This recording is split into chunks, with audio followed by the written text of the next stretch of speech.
Death. What a wonderful experience, right?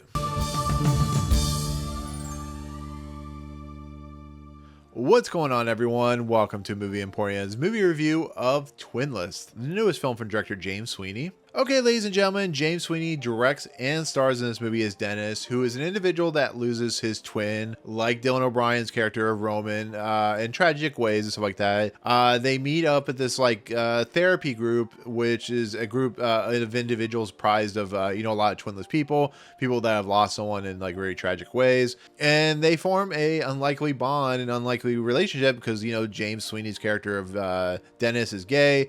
Roman, of course, Dylan O'Brien's character is not. But the way this movie kind of positions itself and moves itself, it's a movie where two individuals are very much alone. They feel like they have no connection in this world. The connection that they have between each other is much more powerful and much more potent than what they are finding in the real world.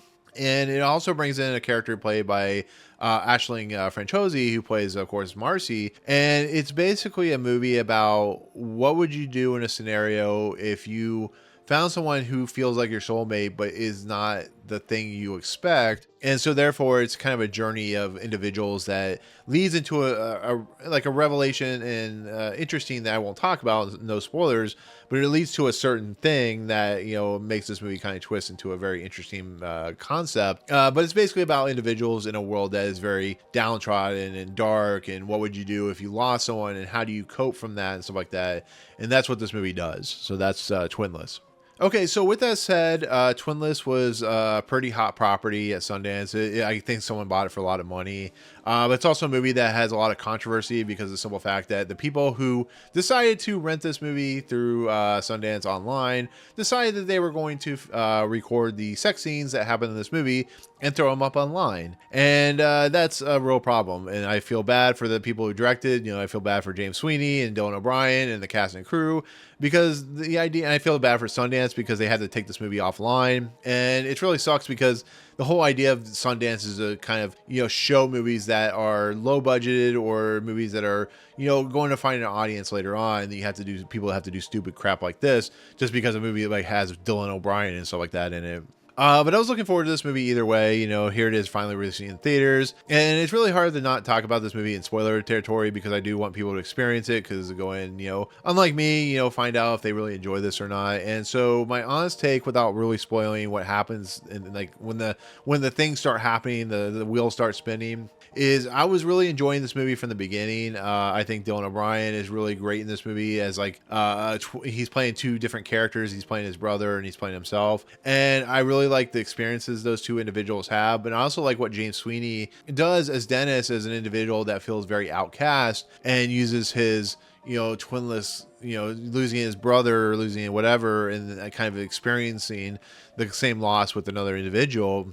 And I thought this movie was quite good as it moves along. It's just when it hits that point, and it hits about 25 30 minutes into the movie, where I started to wonder, is this movie really that good? And a lot of people like this movie. It has 95% on Rotten Tomatoes, so clearly people like this movie. There are certain movies and certain ideologies and ideas that are presented where I think it goes past the point of no return, and it becomes a movie that I just kind of dislike, to be fairly honest. And I'm not saying that the movie doesn't have interesting characters and doesn't have interesting ideas. I think everybody's quite good in this movie. It looks great. It's shot very well. I just think it leads into material that I'm just not a fan of, and I think is played for cheapness, to be fairly honest. I think all movies have a fairness of cheapness, to be absolutely honest with you.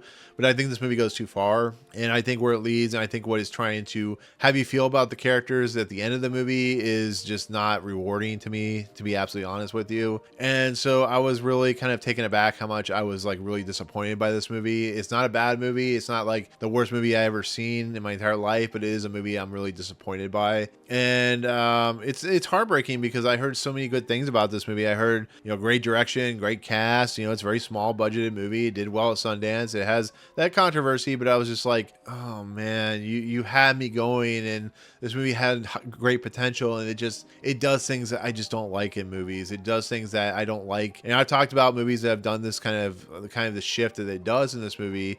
But and I say the same thing every time. It makes me hard to root for characters that are just end up becoming so unlikable and so unforgiving in the things they say and things, the actions they take. And yeah, I mean, it's a movie that really has a lot of heart. It's a movie that has a lot to say about loneliness, a lot to say about finding the people who will best represent you as a human being.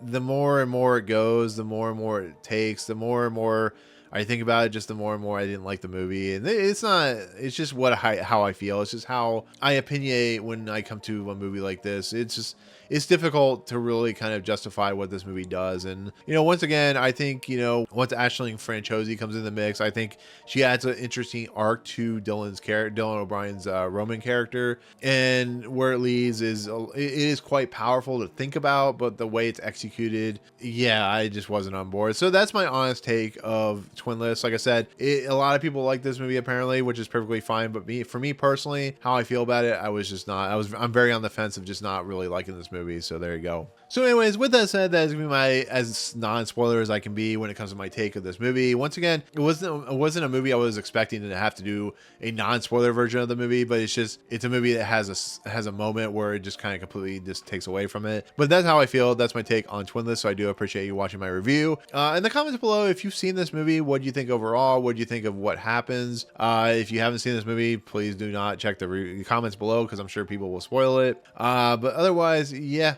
let me know in the comments below. But otherwise, thank you so much for watching. If you like what you see on the channel, hit the subscribe button to join Movie Emporium. Hit that notification bell at top to find what's coming next. If you like this video, awesome. Hit that like button. And as always, we'll see you guys on the next video. Peace out, guys.